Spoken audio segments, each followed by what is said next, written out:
What if I told you that deep beneath an ancient temple in Kerala, India, there were secret, sealed vaults? For centuries, no one knew exactly what was inside. But then, in 2011, they managed to pry 5 of them open. And what they found? Well, it was beyond anyone's wildest dreams. Brace yourself for this number. A conservative estimate puts the value of the treasure at over $22 billion. And that's just the starting line. That's only the raw value of the gold and the gems. The actual historical and cultural value? It's literally priceless. This one discovery, overnight, made the Sree Padmanabhaswamy Temple the richest in the entire world. So, what did they actually find down there? I mean, the list sounds like something out of a movie. We're talking about a solid gold idol of the god Vishnu, an 18-foot-long chain made of pure gold, actual sacks filled with ancient Roman coins, and a massive golden throne just covered in hundreds of precious gems. People who saw it described piles of diamonds as large as a grown man's thumb. Just incredible. Which, of course, leads to the big question, right? How on earth did one single temple end up with this impossible, unbelievable fortune? To figure that out, you first have to understand the god that it all belongs to. To really get the story of the treasure, we have to start with who it was all for. And that takes us right to the heart of the temple, to the god himself. See, the temple is dedicated to Lord Vishnu, but in this very specific and really awe-inspiring form called Anantha Shayana. Picture this. It shows him in an eternal, meditative sleep, lying on a massive 5-headed serpent named Anantha. And the serpent's hoods are all arched over him, like a giant living canopy. And we're not talking about some small statue here. The main idol inside is a colossal 18 feet long. It's actually so big that you can't even see the whole thing at once. There's no single spot you can stand to take it all in. So instead, the viewing, or the darshan, is this very deliberate 3-part experience. Through the first doorway, you see the god's divine face and his hand resting over a symbol of the god Shiva. Then you move to the second door, and you see his navel, and from it, a lotus flower is blooming, holding Lord Brahma, the creator god. And finally, through the third door, you see his sacred feet. It's like an entire story of the cosmos, told in 3 acts. Okay, so we have this magnificent deity. But where did all the gold come from? Well, that part of the story involves centuries of devotion from a line of kings who had a very different idea of what it meant to rule. They saw themselves as servants. Now, this temple is ancient. We're talking about texts mentioning it all the way back in the 9th century.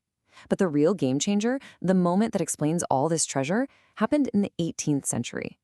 After some huge renovations, the king, a man named Marthandavarma, made a decision that changed everything forever. In the year 1750, he held this incredible ceremony. He dedicated his entire kingdom and all of its wealth to the deity Lord Padmanabhaswamy. He declared that from that day forward, he and every ruler after him would be known as Padmanabhadasa, which means servants of the Lord. The deity was now the true king. The impact of that one act was massive. Think about it. If the god is the official king, then all the wealth of the state becomes an offering to him.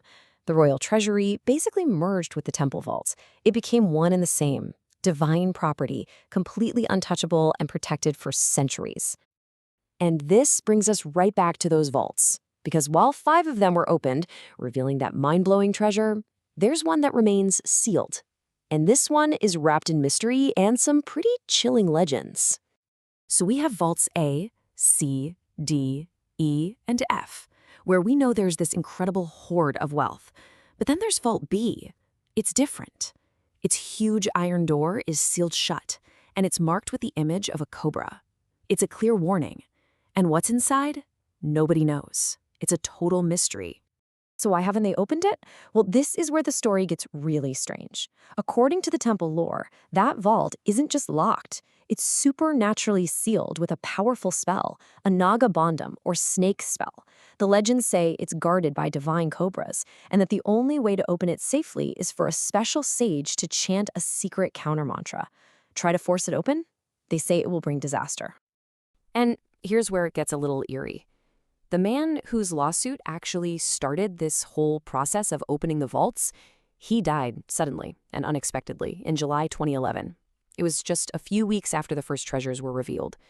For those who believe in the legends, this wasn't a coincidence at all. It was proof of the curse.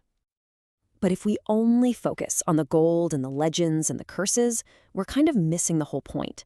This temple isn't just some dusty museum. It's a living, breathing center of faith. Which brings up a really important question. What is the true treasure of this temple? Is it the gold? I think maybe the answer lies in its vibrant, unbroken traditions, like the Aratu festival, where the head of the royal family, with a sword in his hand, walks barefoot to lead a huge procession, escorting the deities to the sea for a ritual bath. Or the Lakshadweepam, a festival where the entire temple is lit up with 100,000 oil lamps. It's just a breathtaking spectacle of pure devotion. And even today, the descendants of that very same royal family are still fulfilling their sacred duty as custodians.